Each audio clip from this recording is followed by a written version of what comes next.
Oh man, the bloopers are real. True and real. Lock in. Speedrunning a good first impression. High budget videos again on the iPhone with the fantastic lighting. So you need to go outside and make a good first impression. Maybe you want to hand out resumes, or maybe you just want to meet new people at uni or work, anywhere, rock climbing, whatever your hobby is. It's way better to do it in person than online because of one important thing. First impressions are everything when it comes to meeting someone. All right, it's what they judge you on when they first meet you, and a lot of the time it's the defining factor of whether they want to keep speaking to you or not. All right, you don't want to go to somewhere where you have to see someone every day or see someone often and not have a good experience just because you made a bad first impression. All right, so here are some of the easiest ways to lock in a good first impression. If you pick a few of these and practice the ones that stick out to you, I can guarantee you'll get a better first impression for sure. All right, guarantee it. For the first impression though, you want to read the room. Basically, this is what we normal people do when we're deciding if we should speak to someone. How much you speak and how you should act. Don't overthink this. If you do, you might psych yourself out and not speak to someone who's important that you speak to because you're too anxious. Moving on, so the first thing about first impressions is how you portray yourself, okay? This is how you appear to the person you're handing your resume to. I guess if you're watching this channel for the first time, this is your first impression of me. So this is how you appear to the person you're handing your resume to physically. In doing these things, you'll make the employer see you as immediately friendly or awkward if you do it wrong. Awkward's not what you want to be. That's not who gets hired. You don't hire the awkward person, okay? So to stop doing that, smile, and it doesn't have to do with teeth. You can just smile like this, okay? Don't overthink it, don't make it fucking weird.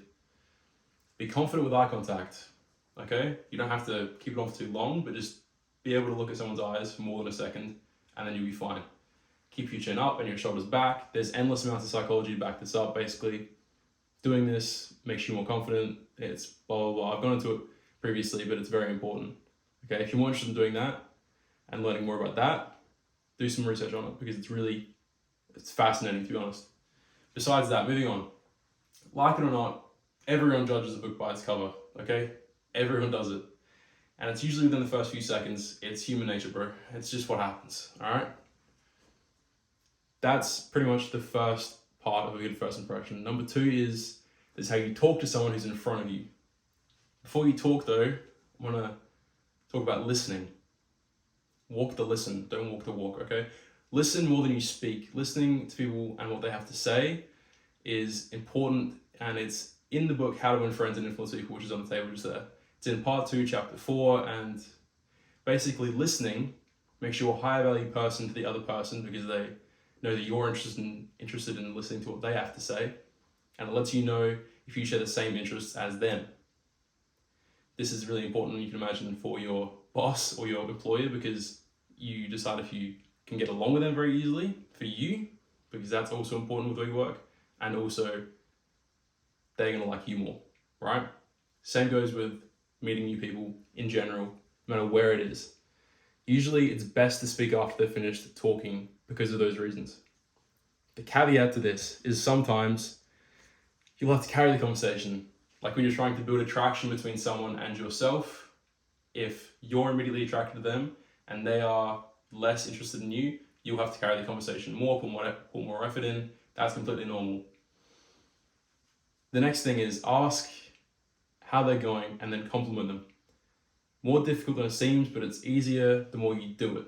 Basically, the hard part is noticing something you like about the person or a group of people and then complimenting them for that reason.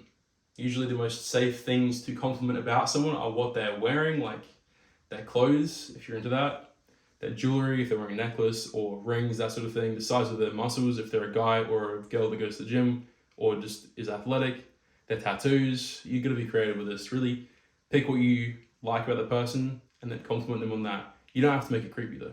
You just do it surface level stuff at the start. That's fair enough. It's just a nice way to start a conversation and it shows them that you're interested in actually speaking to them.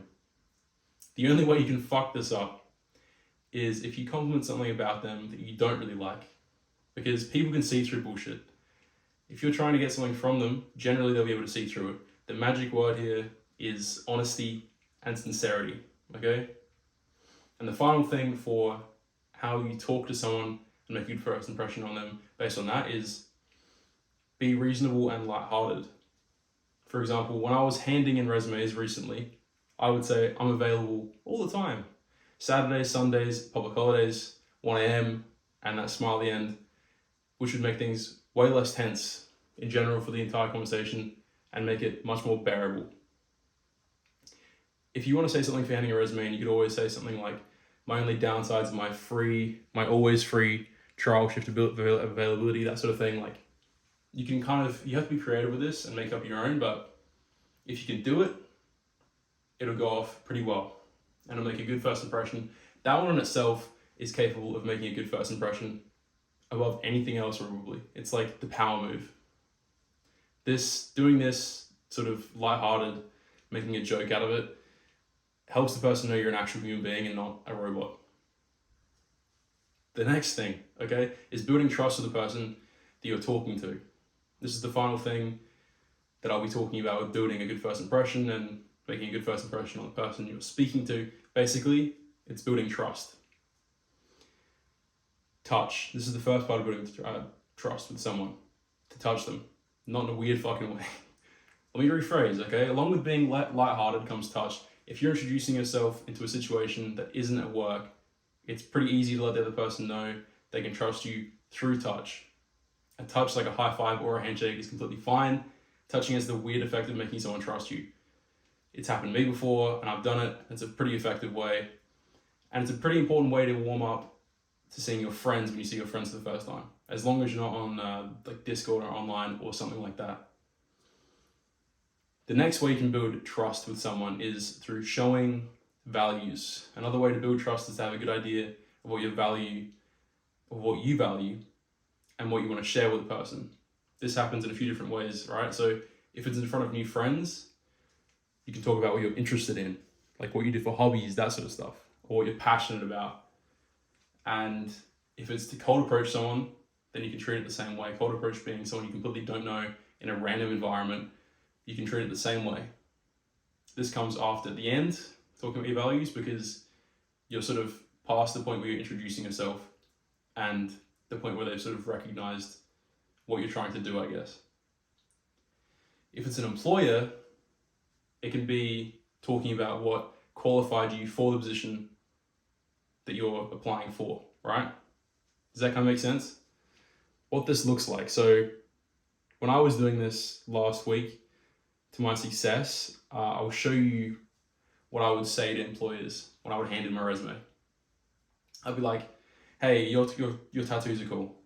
And then I'd listen to what they have to say, and I'd say, this isn't weird if I genuinely, let me rephrase. This isn't weird if I genuinely like their tattoos. I just noticed something about them that I liked and said it out loud. Charisma on Command says that usually when you're thinking at the time, or usually what you're thinking at the time, is the best thing to say, unless you've got like severe intrusive thoughts, basically. The next thing I would say is, I'm wondering if you have any assistant positions that can be changed to whatever role you're looking for. I have full availability and can work like literally whenever. I really value the industry that I'm applying for, right? I think I could be an asset to your team. And then they'd say something like, oh, we're not applying right now, or yeah, we are applying, but what I would say next would be, oh, you aren't looking for applicants? Okay, that's fine.